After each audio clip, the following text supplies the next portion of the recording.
What's up, guys? Teddy Cornwell here. Welcome to the Underdog Talk, the world's most underrated podcast. And there is just something about the Underdog.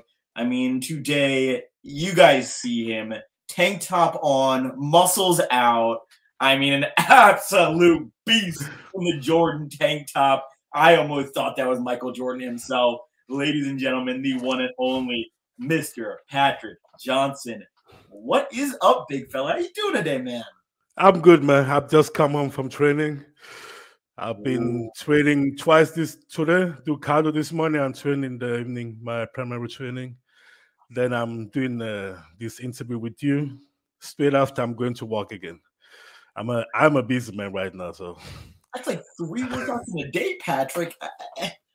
Golly, I mean, you always think that bodybuilders are doing a lot until you actually hear that they're at the gym the whole day, and it's just insane to me. And I mean, I've had this question on my mind for probably 2 days now. I mean, over the holidays, and Happy New Year's to you and your family, I was having those royal Danish butter cookies.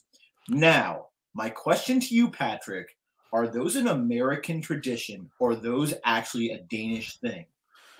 honestly, the Danish people like to thief trad. They thief trad. They take tradition from other countries, man. It is American thing, man. It is not a Danish thing, man. Oh, They are copy paste, man. well, anyways, no more cookie talk. Let's talk bodybuilding Oh, because apparently I'm not even eating real Danish cookies anymore. And oh. obviously, what, 2 weeks out from the Mr. O? And what a hell of a showing in 2022. I mean, you really brought it all.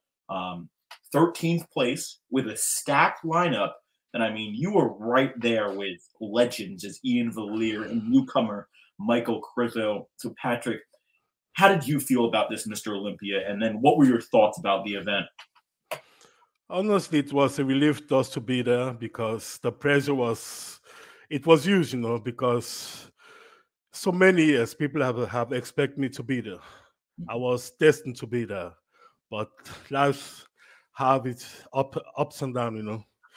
So finally made it to the Olympia. Of course, we have some expectation. We went for the top 10, but we didn't get it this year. It is okay. They did know my name, but they know my name now. So honestly, next year, this year is gonna be different, man. We are not just coming there to compete. We are coming for the first call out and top six because I believe I have the ability and I have the work ethic to do the job done and be at that first call out this year. And I know too, last year I could probably get some higher places, but you know that's how the Olympics is, man. They don't know the name. I'll Yeah. show the name. I put my name on the print now, so they can't deny me anymore, man. And you know what? I have to admit, Yeah. we now know your name because you made an impact. And obviously, you were one of the breakout stars this year. Obviously, not placing necessarily what you wanted, but Patrick, people were impressed by the physique you brought. And I think I'm really excited for that 2023 showing. Now, what are you going to do differently going into this new and upcoming fresh start, Mr. Olympia? Mm. I've been making my comeback 2016.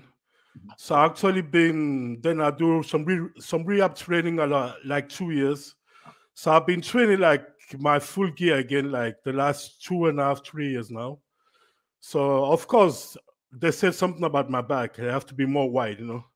So I've been working on my back too. My primary focus the last 2 years to bring up my back, and they said my shoulder last 2 years ago it has to be bigger. Now my shoulder it is not a problem. My shoulder is one of my strong partners, so I just gonna do the same thing with the back, and I know I can do it. I just need to put my mind and focus on it. So we're gonna bring a bigger back, wider back for the Olympia. Then I believe I'm there with the very best. And you know what's interesting to me? I never realized how important it is to hear the judges' feedback as Natalia Coelho was on the show yesterday, and obviously she's a champion. Shouted to her, and she talked about how each year the judge told her something, she fixed that. The next year, judge told her something, she fixed that. The next year, fixed it. The next year, she became a champion. And I think that's what people don't understand about the sport is it's constantly fixing those areas of, I wouldn't even say weaknesses, but to be able to compete with the big boys at the best of every position. And I mean, once you get that back, Patrick, which I couldn't see a difference as a regular spectator, I thought it looked amazing. But once you do get that back down, I mean, you are going to be a threat. Now, did you think the placings were correct, or did you see people who should have been in different spots? You know, honestly, normally I don't interfere in what the judges do, you know, because that department it is not mine, you know. But yes, I believe some places they can discuss about it. Some of the guys don't, you know, but I do my own thing. I'm there to compete, you know. I don't care about the places, you know. I just need the feedback. What should I do to improve my performance to the next show? Then I do it. And every show I enter, I bring up the goods, man. You know, I bring up the goods every show. I improve every show. They said to me, the Arnold, I was small, but condition was good. Yes, we went for condition, and I sacrificed my size. You know what happened? We go back to Kuwait, 12 weeks. I gained like plus 10 kilo for 12 weeks. That was the most guys of the IFD Pro, the top guys, they can't even do that for 12 weeks. I did that. I come back. I was exploding, man. I was ready to kill it, man. And you know, really where you made a name for yourself and people were going, this guy is legit, was obviously your fantastic condition at the France Pro, where, I mean, you kind of just shocked the world and you beat a very good competitor in Mark Hector, which obviously you two were going back and forth. Is this the show that you're going to do again to qualify for the Mr. O? Yeah, first of all, the Yamayata Pro, I was actually not at my best. I was sick. I was sick the whole week up to that show. I was vomiting. I have a virus, fever like 40 degrees, you know. I was shit, man. I don't even know how God put me in that position to compete and to win that show, you know. I was like 60% ready at that show. Honestly, I was watering. I was looking like shit, but I didn't know how I pull it, man. I was shit, man. You know, imagine if you were at 100%, you would be a scary ass competitor. You know, because let's not put Patrick or Mark Hector down. He is a very good competitor. So I mean, you at 100%. I don't want to even say anything. I don't even want to go there. Now, look at the sport of bodybuilding in Denmark. Obviously, you hail from Denmark. How popular is bodybuilding right now in Denmark? And is it growing in popularity in Denmark? Bodybuilding, I wouldn't say it's like fitness is growing in Denmark, yes, but the bodybuilding as a sport in Denmark, no, it is decreasing, man. It is going the opposite way, man. You know? There is no like community of bodybuilding in Denmark. People don't share knowledge. The older guys, there's no anybody who has experience to help you or to coach you, to mentor you. You know, you are on your own. You know, and all the setup about bodybuilding, how people see it, they are so narrow-minded. You know, it is very difficult to be a bodybuilder in Denmark. In general, in Scandinavia, you know, because the gyms too, like they are mainstream. They have this. They are made for ordinary people, not made for a bodybuilding to train as a bodybuilder, you know. And they have this politic of anti-doping, controlling people out there, want people to live, and you can't even go outside sometime in a gym without they calling the government. Hey, this guy is too big. Can you come and make a doping test on him? It is discrimination, man. Now, obviously, the bodybuilding sport has blossomed in the United States of America and is just gaining popularity every year. Have you ever thought about coming to America to be a bodybuilder? If I'm gonna come to Americans, is obviously because of sponsor, Mhm. working with the brand, but living as a bodybuilder, I don't think America's me. It is too mainstream. It is too crowded. You know, I need to be somewhere like Kuwait, where my mind is only on bodybuilding, no distraction, only focus on bodybuilding. I don't have to do anything else. I don't I don't need this spotlight. You know, I've never seeking it. I just like to stay on the underground, pop up, shock the world, line them up, print them out. I will slay them all, man. Eh, I like that. I like that Yeah. that mindset of this is my time. This is me. I don't need anyone else watching me. I'm gonna do what I'm gonna do, and I'm gonna rock out. And obviously, Kuwait is blossoming as well. And honestly, bodybuilding is just ginormous there with that new oxygen gym. And I mean, Curry trains there. Chris Cormier told me he was there and stuff like that. So I think bodybuilding is definitely heading towards that direction as well. Would you say? Would you agree on that? Oh, definitely. The Middle East, but the bodybuilding is the first. They are first spot, you know, and especially in Kuwait, like every young people you say, it's like they're huge, man. Yeah. I don't know what they do, but everybody there, they are they are pumped. And the Middle East has dominated bodybuilding. I mean, if we look Yeah. at the champions of the past 3 years, it's been two Middle Eastern gentlemen who have just came in and killed it. So I might be moving to Kuwait to become big like you, Patrick. Now I have to ask: Were you as a competitor on stage when you heard Big Ramy, obviously the champion for the past 2 years, get fifth place? Was that a shock to you? I mean, because we saw competitors looks kind of wide open, like what the hell just happened?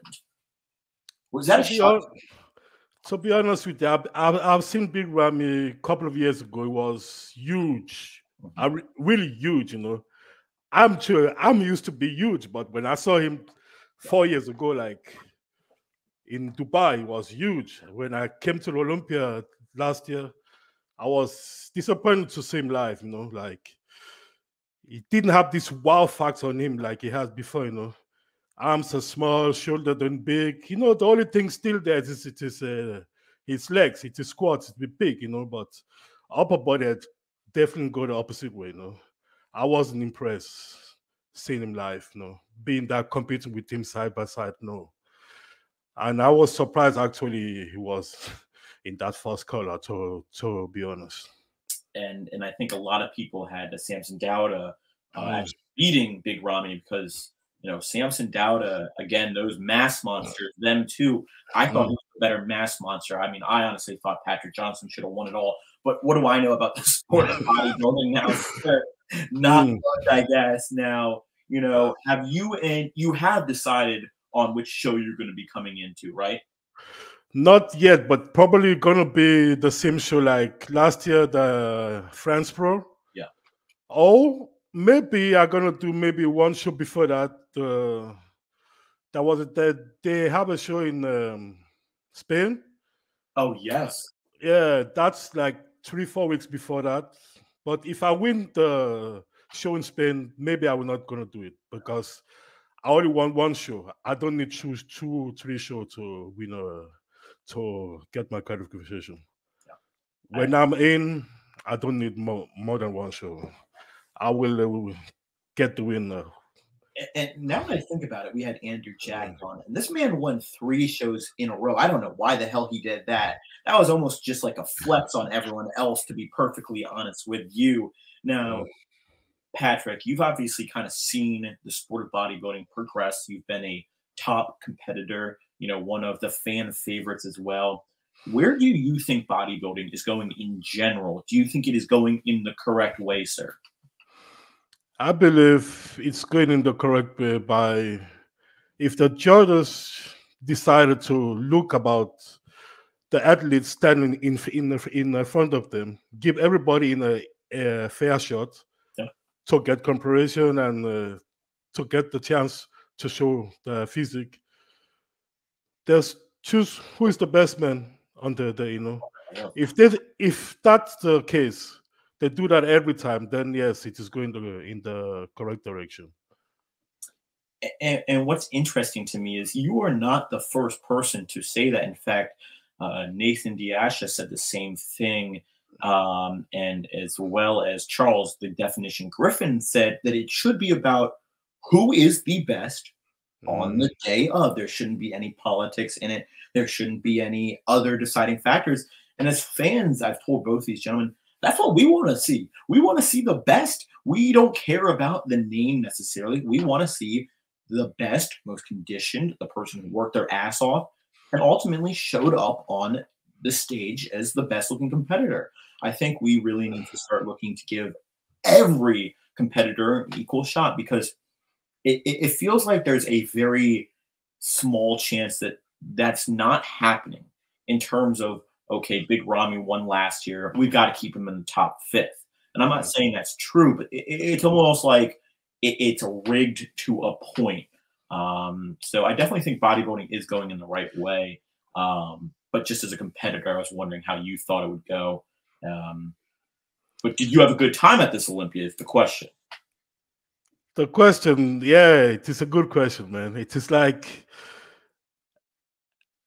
I had a good time, yes, to be honest. I have a good time, but I was disappointed too because I have this champion mindset. I always compete to win, because I give my all in every prep I do. I don't do a show. If I look like shit before a show, I don't compete. I will pull off, I give myself I'm going all in, and yes, I wasn't satisfied, but it was okay Well, because I was there to get the experience. I was there to make a statement. I think mission complete, but the result was not what we was seeking, because I know some of those guys that get a higher place than me, they, you know, any given show, they will not be there. I can't disagree with you on that, but I think in positivity, you came to the O. You did well. You got your name out for yourself. And what I think really what you accomplished is people are now not taking you as not a threat. People are taking you very seriously now, which is what I am really impressed with. There's articles, there's videos on how you are a threat going into 2023. So in a way, you did get your point across. Obviously, you have that champion mentality, Patrick, where you want to win. Who doesn't? But I think you need to give yourself a pat on the back as you brought it. And I mean, once you get that adjustment from the judges, who's going to stop you? Who can stop you besides you? That's going to be a very interesting question, Patrick. It's always been myself. It is a competition against yourself. So if the mindset is there, injury free, God bless me with injury free, then I believe, and I take one pose I have to improve. It is my leg spread. My back leg spread. I have a tendency to not open it up. Sometimes I do open it very good. Sometimes I don't, but I have to really get that pose up because when I really can open it out, then I believe everything's gonna play good. And I am excited to see what the Viking, I gave you that nickname, the Viking, can do and can conquer. Now, you've really, again, seen it all in bodybuilding. So, what is your biggest tip for someone who is looking to become a bodybuilder like you, sir? And then to add on to that, what is your tip for someone who's looking to make it to the Olympia one day? You know, I don't know where to start, man. It's not easy, man. I think you just have to take one day at a time. You have to build a mindset first. Be strong at your mindset. Take one day at a time, stick to the basic, train, eat, sleep. Repeat that every day. Take one day at a time. Don't even think about competing, man. I wasn't never wanted to compete, never. I always just like to come to the gym. That was my therapy. It is my resume. Come there, feel good, close the noise of the world, be there. I was never thinking about competing, never, man. I competed first late, man. I was 23, man. when I compete. People always tell me like when I was 15, 16, compete because I was huge, man. When I was 13, 14, I was 110 kilo, man. I always been a mass monster, man. So for me, if you start training, just learn the process, Mhm. eat, train, sleep. Don't think about competing. After you do that, maybe 5, 6 years, you start seeing the basic element coming to life. Then, yeah, maybe start thinking about competing. But in the beginning, don't think about competing. I love it. I mean, it's a Mm, sport where only the, I don't want to say elite can prosper, but mm, those who are truly top of their class can prosper. uh, Especially at the obviously Olympia level. I mean, to be there, you've got to work your ass off and mm, and take the time. Take the time. It's going to be a patience game. We don't see pros just going on to the Olympia their first year, and if we do, it's a very rare occasion. Most of these gentlemen on stage have been in the game for years, obviously, just like Patrick. Now, Patrick, I actually do have one more question. Would you consider yourself a mass monster, in between, or an aesthetic bodybuilder? I'm very fortunate to be a mass monster with good lines. So I don't mind being a natural born mass monster because you still have the lines. But if you're being a mass monster without the lines, because you does have through the years, it does become big. I was born. They are genetically does Yeah, I easily to gain muscle. I don't need to eat 200, 2,000 carbs to gain muscle. I can I can eat 1,000 carbs. I still gain muscle. So it yeah, is natural for me. So, but the other thing, when dieting, the up to a show like 4 or 5 weeks out, it is not very cool to be a mass monster because it is hard, to go down to really get that gripsy look. I have to really kill myself with a low calorie diet, like 4 or 5 weeks. So it has its strength and it has its downfall too to be a mass monster, man. It's very hard the last weeks, man, because you have to suffer to get that condition, man. But it and is it is it is easy for me to gain. But the other way to lose the weight, it is oof. It is a uh, matter, man.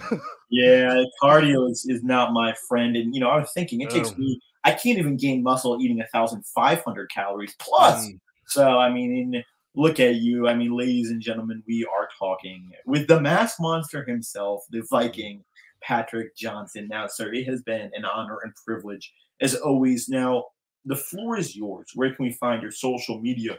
What are those codes we can use to support you, big fella?